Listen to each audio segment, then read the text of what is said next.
উপস্থিত এলাকার সম্মানিত আলেম সমাজ, উপস্থিত এলাকার উপস্থিত এলাকার ভাই ও বোনেরা, আসসালামু আলাইকুম।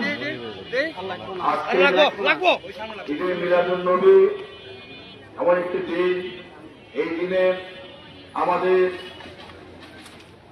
প্রিয় নবী হযরত মুহাম্মদ সাল্লাল্লাহু আলাইহি ওয়াসাল্লামের মৃত্যুবার্ষিকী, যুগবার্ষিকী, দুটো বার্ষিকী একই দিনে হয়েছে।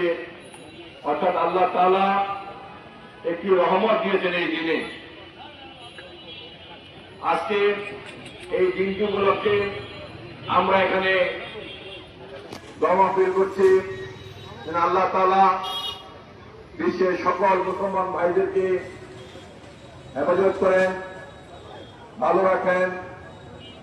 বিশেষ করে ফিলিস্তিনি মুসলমান ভাইদের আল্লাহ যেন হেফাজত করেন। বিশ্বের অন্যান্য দেশে, বিশেষ করে আমাদের পার্শ্ববর্তী রাষ্ট্র ভারতে যে মুসলিম ভাইরা নির্যাতিত হচ্ছেন তাদেরকে যেন আল্লাহ তাআলা ভালো রাখেন। এবং আমাদের এই বাংলাদেশের ৯৫% মানুষ মুসলমান। এই মুসলিম দেশে, আমাদের মুসলিম ভাইরা যারা ভালো থাকেন, সুস্থ থাকেন, আমরা সবাই তার জন্য তাদের জন্য দোয়া করি।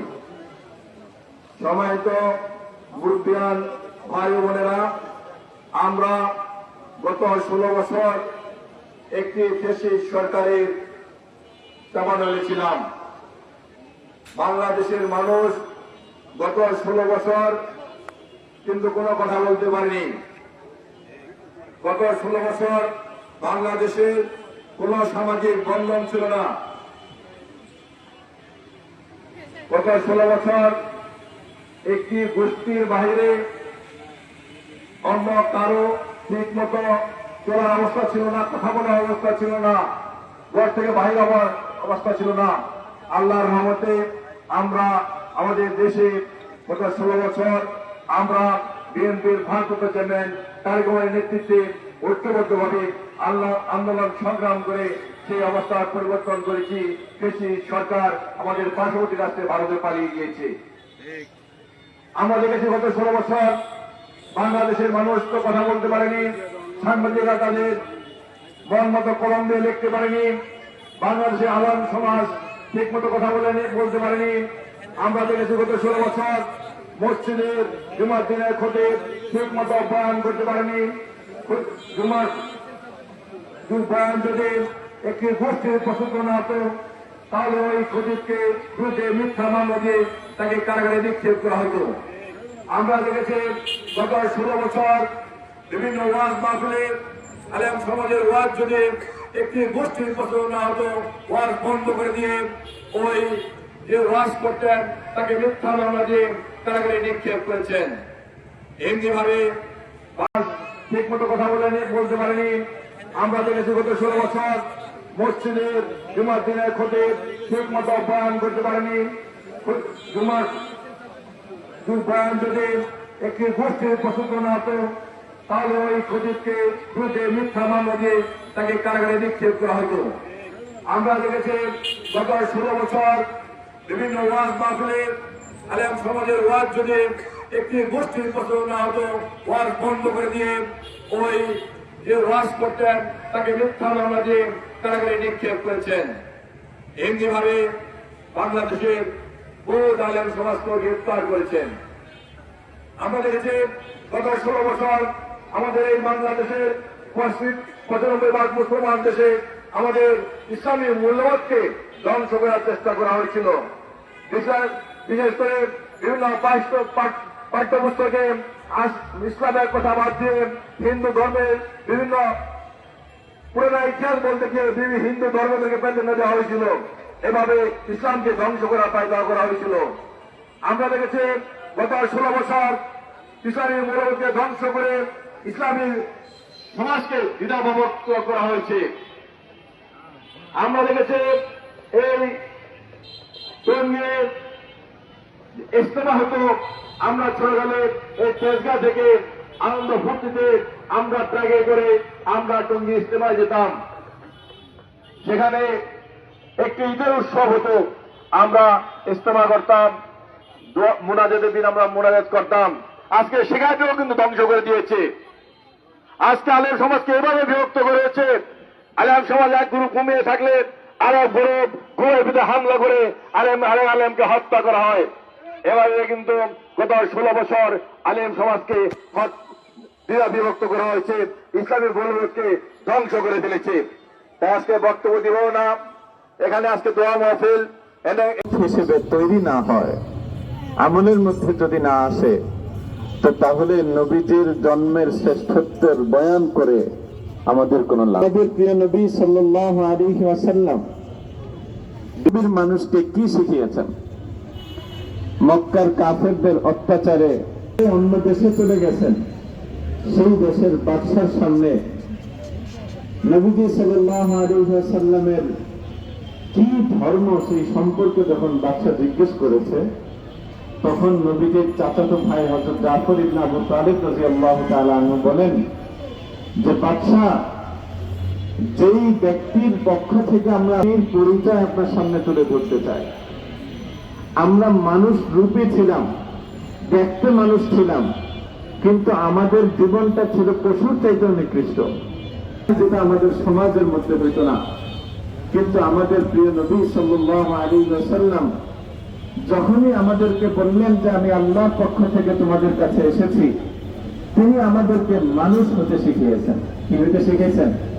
সমাজের প্রত্যেকটা মানুষের, সে শিশু হোক, যুবক হোক, বৃদ্ধ হোক, কিংবা নারী হোক, পুরুষ হোক, যেই হোক না কেন, প্রত্যেকের বাঁচার অধিকার আছে, প্রত্যেকেরই নিজস্ব কিছু অধিকার চর্চার জায়গা আছে, সেই জায়গাগুলো তোমাদেরকে রক্ষা করতে হবে।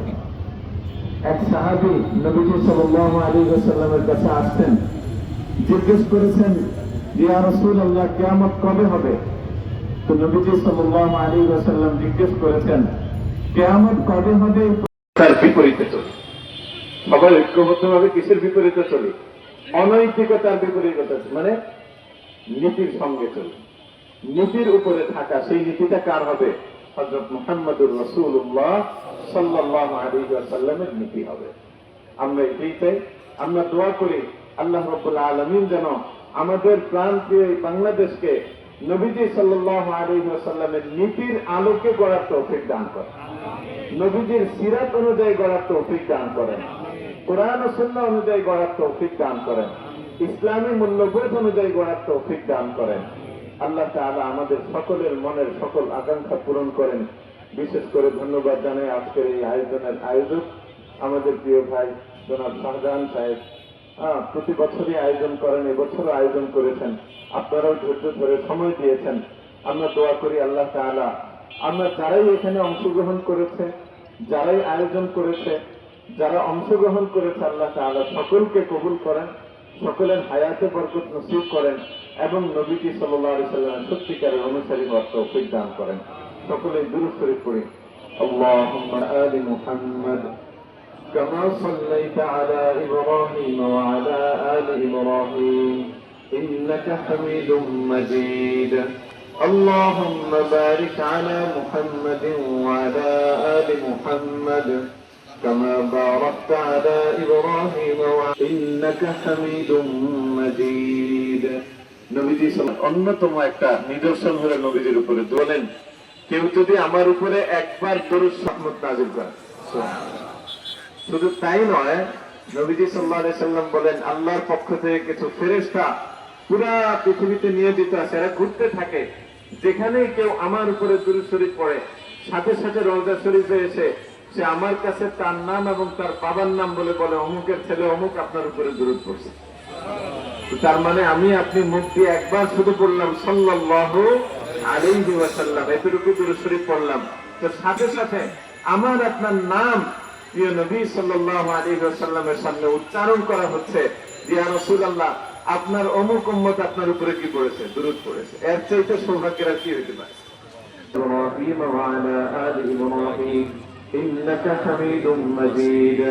আল্লাহুম্মা বারিক আলা আলি মুহাম্মাদ والصلاة والسلام على سيد الأنبياء والمرسلين ربنا ظلمنا أنفسنا من الخاسرين ربنا آتنا في الدنيا حسنة وفي الآخرة حسنة وقنا عذاب النار ربنا لا تزغ قلوبنا بعد إذ هديتنا وهب لنا من لدنك رحمة إن رب ارحمهما كما ربياني صغيرا اللهم صل وسلم وبارك على أحب خلقك إليك وأكرم صلى الله عليه وسلم يا الله يا رحمن يا رحيم أي الله قلت بريد وتب علينا يا مولانا إنك أنت التواب الرحيم وصلى الله تعالى على خير خلقه محمد وآله وصحبه أجمعين آمين برحمتك يا أرحم